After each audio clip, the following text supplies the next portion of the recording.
আসসালামু আলাইকুম, welcome back to my channel. আজকে হাজির হয়েছে ব্রয়লার মুরগি দিয়ে রোস্টের রেসিপি নিয়ে। চলেন ভিডিওটি শুরু করা যাক। মুরগির রোস্টের পিসগুলো ভাজার জন্য দিয়ে দিলাম 2 কেজির মতো সয়াবিন তেল।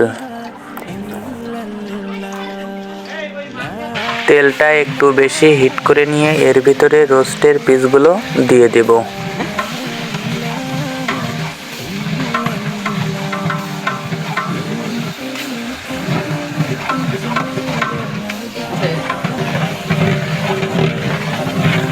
রোস্টের পিসগুলোকে লাল লাল করে ভেজে নিয়ে একটা ঝাঁঝরির মাধ্যমে তুলে নেব।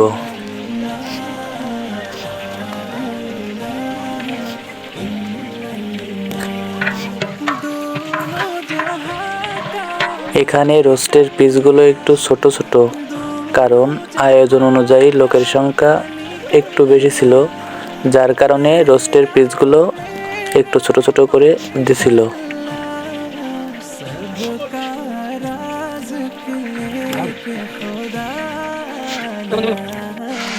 এভাবেই বাকি রোস্টের পিসগুলোকেও লাল লাল করে ভেজে নিয়ে তুলে নেব।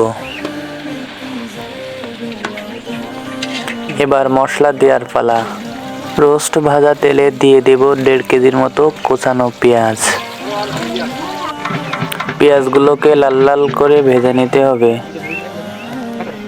পেঁয়াজগুলো লাল লাল করে ভাজা হয়ে গেলে দিয়ে দেব রসুনের পেস্ট। দিয়ে দেব কাজু এবং কাঠবাদামের পেস্ট, আদার পেস্ট দিয়ে দেব।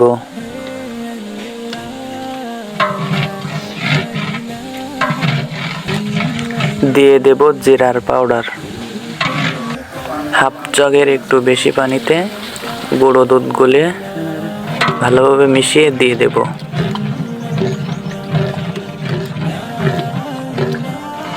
দিয়ে দেব 500 গ্রামের মতো টক দই।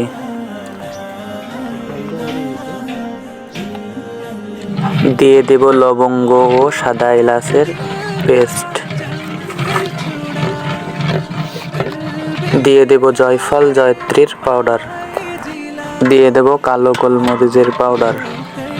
দিয়ে দেব 5-7টা লবঙ্গ ও 10-12টার মতো এলাচি। দিয়ে দেব অল্প একটু টেস্টি সল্ট।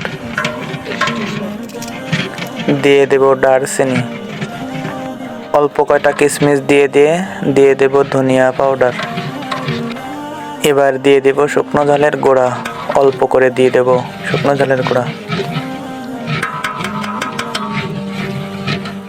দিয়ে দেব 5-7টা তেজপাতা। দিয়ে দেব কাঁচা লঙ্কা। স্বাদ মতো লবণ দিয়ে দেব। দিয়ে দেব একটা রোস্টের মশলা, যাতে করে রোস্টের ফ্লেভারটা খুব ভালো আসে। রোস্টটাকে পারফেক্ট করার জন্য অল্প একটু চিনি ব্যবহার করব এখানে। টমেটোর সস দেওয়ার পরে মশলাটাকে ভালোভাবে কষিয়ে নেব এবং ভুনা করে নেব। মশলাটা পরিপূর্ণরূপে ভুনা হয়ে গেলে আগে থেকে ভেজে রাখা রোস্টগুলো মশলার ভিতরে দিয়ে দেব।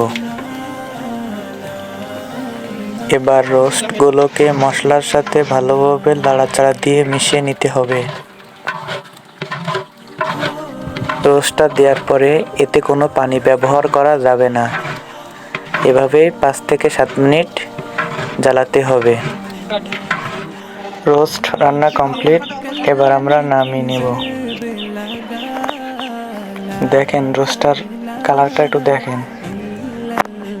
ভিডিওটা ভালো লাগলে আমাদের চ্যানেলটাকে একটা সাবস্ক্রাইব করে দিবেন।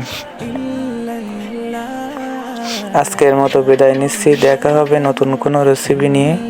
ততদিন আপনারা সবাই ভালো থাকবেন। আল্লাহ হাফেজ।